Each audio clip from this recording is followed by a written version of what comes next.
WNST, Towson, Baltimore, and WNST.net. We are back here in the cockpit doing things from home, back from Houston after an incredible week down there. And I tell you, I was so into the Caps, so into the Terps. Now, the Terps played on national TV both times last week, so I got to watch those games right in my hotel room. I kind of hung out with that Purdue game on Saturday afternoon with Luke down there at the Xfinity Center. But the Caps last week, from the trip up to Montreal and the win over the Kings, they haven't lost since I left home. But Ed Frankovic, thankfully, has been on the scene. Of course, blogging at WNST.net. Been a little while since we caught up. I know the Carolina Hurricanes this evening coming in, and the Caps about to take it on the road here the next couple of weeks while my wife and I take it on the road.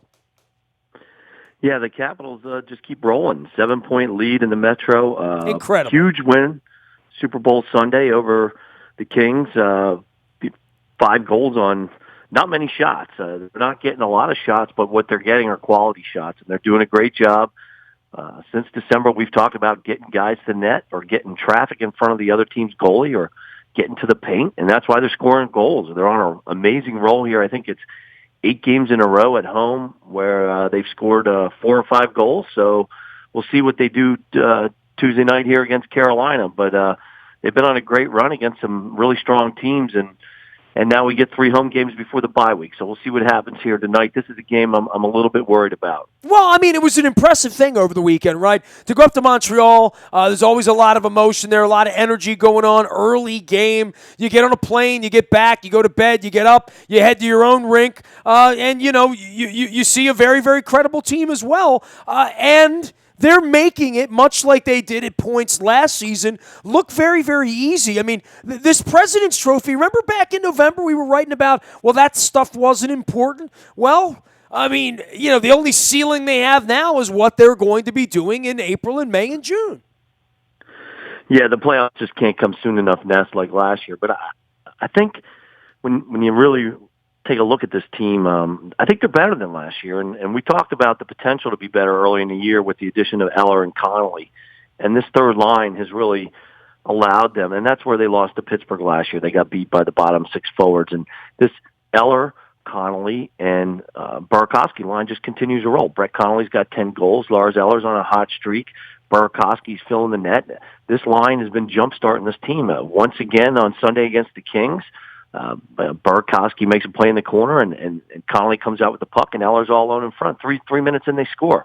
The Capitals are outscoring teams 56-23 in the first period this year. That's totally different than last year, where how many times did they took a while to get going in the games, and they have to come back, and they burn a lot of energy. It was almost like they spotted teams to lead last year. Like they wanted to see what they could come back from. I mean, I remember plenty of nights they're losing 4-2 going into the third period, and I think they're going to find a way to win. They'll win this thing and shoot out 5-4 or something, and they did oftentimes. This year, it's the other way around. Usually they're beginning the second period with a 2-0 lead. At least it feels that way most nights. Yeah, they're definitely they have the best margin in the league in first period scoring. They've scored the most goals in the first period. They made a point of emphasis to come out and jump on teams, and they've done that this year. And that game Saturday in Montreal, and Jay Beagle scores a few minutes into the game on Carey Price, and that was a fantastic game. The Canadians Caps game was, after the Sunday was pretty much a clunker because the Capitals ran the Kings out of the gym. But Saturday, that was a great game. Carey Price was on, Braden Holtby was on.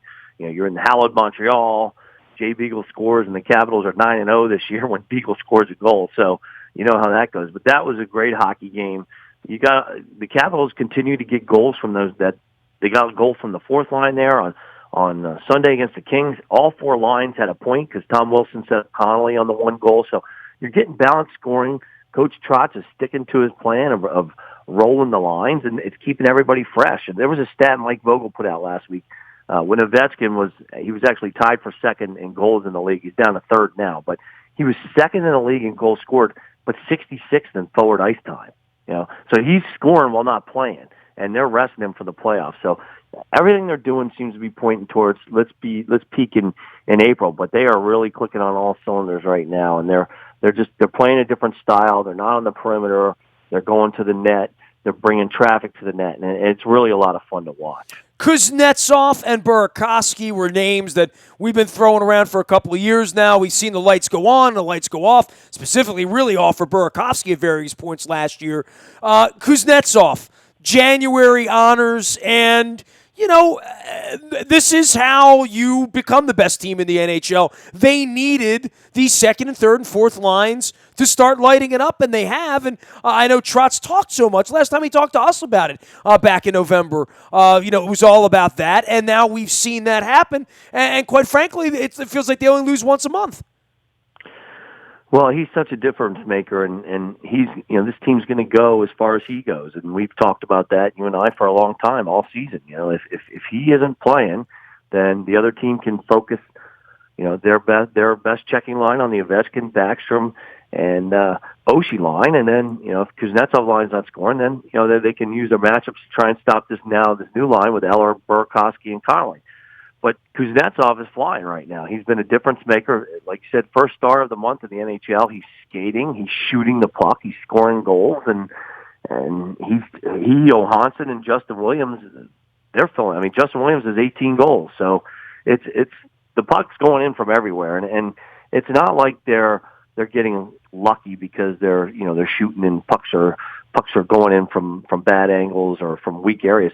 You look at the goals they're scoring, they're all coming from right in front. And I think it's been whatever Trotz and Lane Lambert have done with this system, and they've definitely tweaked it in the off season, and they got the guys to start really playing this way in December. They're getting better chances. They're getting quality chances, and not only that, they're getting chances with guys in front of the net, either rebounds or screens, and that's how you score goals in the NHL because the goalies are just too good. He is Ed Frankovic. He covers all things Caps for us out at WNST.net. You can also follow him out on Twitter at Ed Frankovic, as well as on game nights. Caps taking on Carolina this evening in D.C. Stay at home on Thursday against Detroit. Stay at home on Saturday against the Ducks. And then a week off. Right? I mean, this is a fascinating time for them to be resting, for the trading deadline to be coming, and for them to really be getting healthy. Look, there's not a matchup. Carolina's down. Detroit's certainly down. There's no matchup that they go into where they're not the better team these nights, right? Yeah, and Brett Connolly remarked to me a few weeks ago, he's like, every game we play, we're getting the other team's best game because everybody wants to beat the Caps because everybody knows they're the best team in the NHL right now. And I know Pittsburgh's the defending champs, but the Caps are the best team in the NHL, and everybody wants to beat them and prove what they can do against them. So the Caps are going to have to play at a high level every night to get a win. And Carolina is a team that historically has given them trouble because they're a very fast team. And you and I talk a lot about the schedule, and Coach Trotz talks about it a lot. This is these three home games. Now the Capitals have a nice run here at home, and I know the Wizards lost a tough one. The Wizards and the Caps had a great streak going.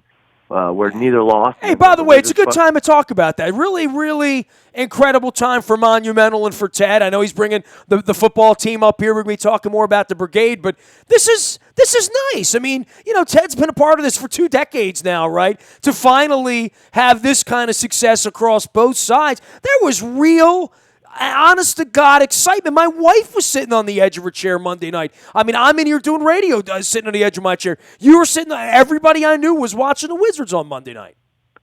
Yeah, I mean, it was quite the basketball game. I did my obligatory hockey watching, and I watched the Blues beat the Flyers. So I took great pleasure in seeing the Flyers lose. And naturally, I saw you tweeting about the game, so I flipped right over, started watching. Boy, that was some basketball game. LeBron throws one in off the boards to tie it, and then the Cavaliers win in overtime. But this back and forth, I mean, and John Carlson and Brooks Orpik were at the game last night, and Kuznetsov's tweeting about it online. So these guys, the Caps and the Wizards, these guys are talking to each other. They're tight with each other, supporting each other. So they were back and forth. You win, we win. So the Capitals are going to try and keep their streak going here tonight, but it was tough to see the Wizards lose, but that was a heck of a game, and it's a neat time for the city to see them doing that in this area. Week off next week. Any thought? And I'll ask you more about that later on this week. As you said, you're concerned about the Carolina game. Then we'll have Detroit and Anaheim over the weekend. This is a nice, comfortable period for them to get some rest, right?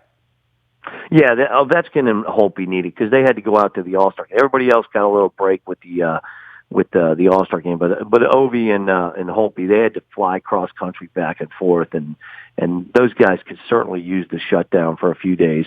And Holtby's not as worn out as he was last year. We've talked quite a bit about Grubauer, and he's just been sensational. He was great again on Sunday against the Kings. But the team needs the break. I'm concerned about these 3 games coming up, especially Carolina here tonight, because that's a team that's fast and just gives them trouble. And the Caps just are motivated for them. And I don't know that they'll be really motivated for Detroit, although our old buddy Mike Green will be in town. And I think Saturday against the Ducks, they'll be up for the Ducks, Corey Perry. But the Caps are due for a little bit of a letdown. They need this break to kind of get everybody totally healthy. John Carlson came back. He's playing some really strong hockey, but he's just starting to get his conditioning back. Oshie's healthy again. So they need the whole week to shut down and then just really get on this run. They're going to play the Rangers several times. They won't see the Penguins till the playoffs because they're done with them. So it's a good time to get some rest and no more travel because they just did a bunch of road games here. So these 3 games at home, the rest of this week will be good for them. I'm all footballed out, man. I'm heading across the pond for a little bit of downtime. The Caps are on some downtime. I promise to pick up the pace again a couple weeks from now, but we will follow this journey to the end, to the bye next week as well. We'll be following you out there at Ed Frankovic on Twitter as well as during the Caps games on Tuesday, Thursday, and Saturday this week. Always great to check in with you, Ed. Hey, anytime, Ness, and be good, be well, and we'll talk again before you get out of Dodge here. Yeah, I'm going to break it all down next time we get together. Ed Frankovic joining us here on the back end of Super Bowl 51 and a Wizards loss to LeBron James and the Cleveland Cavaliers on Monday night, and previewing all things Caps for this evening as the Carolina Hurricanes invade D.C., take on the surging, incredible 36-11-6 right now at the top of the conference with 78 points, at the top of everything with 78 points. Capitals on a roll as the Wizards finally lost a game after 17 games at home. You can find me out in the Bayou Toyota Audio Vault 24 hours a day from anywhere in the world. We're going to give you some rock and roll next week, as well as some incredible best of stuff 2 weeks from now. I've unearthed some new gems, some stuff that's never made the rotation, so I hope you guys are digging that. I'll be out on Facebook and Twitter and LinkedIn and Snapchat and Instagram, and probably off the grid for a little while. A little downtime with my wife. This is our first big trip after her second survival, so we're going to relax a little bit. What does Billy Joel say?